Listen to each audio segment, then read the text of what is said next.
Al-Quran yang kita baca setiap hari bukan hanya berbicara tentang hukum dan ibadah, tetapi juga menyebutkan tempat-tempat nyata yang masih ada hingga sekarang.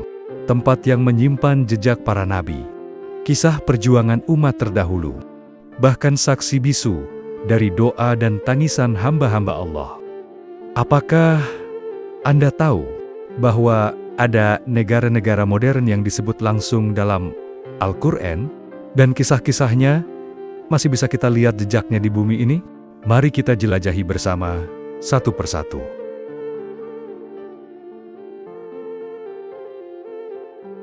Assalamualaikum warahmatullahi wabarakatuh. Sahabat, The Beauty of Islam. Dalam video kali ini kita akan membahas 6 negara yang disebut dalam Al-Quran. Kita akan melihat bagaimana Allah Subhanahu wa Ta'ala mengabadikan kisah mereka, dan apa makna yang bisa kita petik untuk kehidupan kita hari ini. Negara-negara ini bukan sekadar nama geografis, tapi menjadi bagian dari perjalanan iman umat manusia. Maka, mari kita telusuri bersama dengan hati yang terbuka, agar setiap kisah ini menambah keimanan kita. Pertama, Mesir atau Al-Misr. Mesir adalah salah satu negara yang paling banyak disebut dalam Al-Quran. Kata Misr muncul, terutama dalam kisah Nabi Musa alaihissalam. Mesir adalah tanah kelahiran Fir'aun yang zalim, tempat di mana Musa diutus untuk menyampaikan dakwah tauhid. Allah menyebut Mesir sebagai negeri yang subur, penuh dengan nikmat, tetapi juga menjadi saksi kedurhakaan Fir'aun. Dalam surah Yusuf, Mesir juga diceritakan sebagai negeri di mana Nabi Yusuf menjadi seorang penguasa setelah melewati ujian panjang. Surah Yunus ayat 87. Dan kami wahyukan kepada Musa dan saudaranya, ambillah beberapa rumah di Mesir untuk tempat tinggalmu, dan jadikanlah rumah-rumahmu itu tempat salat. Mesir menjadi pelajaran tentang bagaimana kekuasaan tanpa iman hanya membawa kehancuran. Namun bagi orang beriman, Mesir menjadi saksi kemenangan kebenaran. Kedua, Hijaz. Tanah haram, Makkah dan Madinah adalah pusat spiritual umat Islam hingga hari ini. Dalam Al-Quran, Allah menyebut Al-Balad Al-Amin, negeri yang aman, yaitu Makkah, tempat Ka'bah berdiri. Surah At-Tin ayat 3. Demi negeri yang aman ini Makkah. Madinah pun mendapat julukan sebagai kota Nabi, tempat hijrah, tempat berkembangnya Islam. Arab Saudi hari ini adalah penjaga dua tanah suci dan menjadi penghubung umat Islam seluruh dunia dalam ibadah haji dan umroh. Ketiga, Palestina. Palestina disebut sebagai tanah yang diberkahi. Surah Al-Isra ayat 1 menyebut perjalanan Isra Miraj. Maha suci Allah yang telah memperjalankan hamba-Nya pada suatu malam dari Masjidil Haram ke Masjidil Aqsa yang telah kami berkahi sekelilingnya. Negeri ini menjadi saksi perjuangan banyak nabi, Ibrahim, Daud, Sulaiman, Isa, dan para nabi lainnya.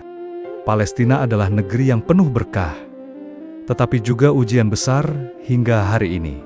Kisahnya mengajarkan kita tentang kesabaran dan perjuangan mempertahankan iman. Keempat, Irak, Babilonia. Irak, dahulu dikenal sebagai Babilonia, adalah tempat kisah Nabi Ibrahim. Nabi Ibrahim dihukum, dibakar oleh Raja Namrud di negeri ini.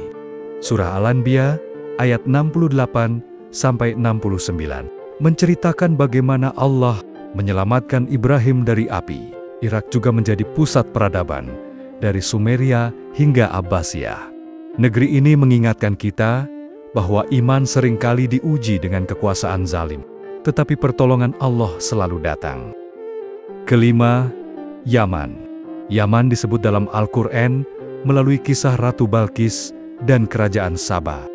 Surah An-Naml ayat 22-23 menceritakan kisah burung Hedward yang membawa berita tentang Ratu Saba.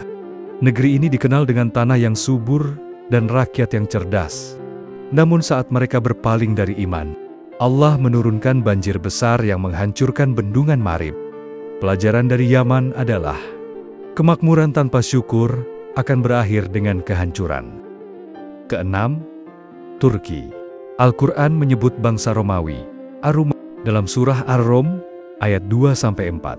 Bangsa Romawi telah dikalahkan di negeri yang dekat, dan mereka sesudah dikalahkan itu, akan menang dalam beberapa tahun lagi. Bangsa Romawi Timur kala itu berpusat di Konstantinopel, yang kini dikenal sebagai Istanbul, Turki. Ini menunjukkan nubuat Al-Quran tentang kekuatan politik dunia yang benar-benar terjadi. Hingga akhirnya kota ini ditaklukkan oleh Sultan Muhammad Al-Fatih.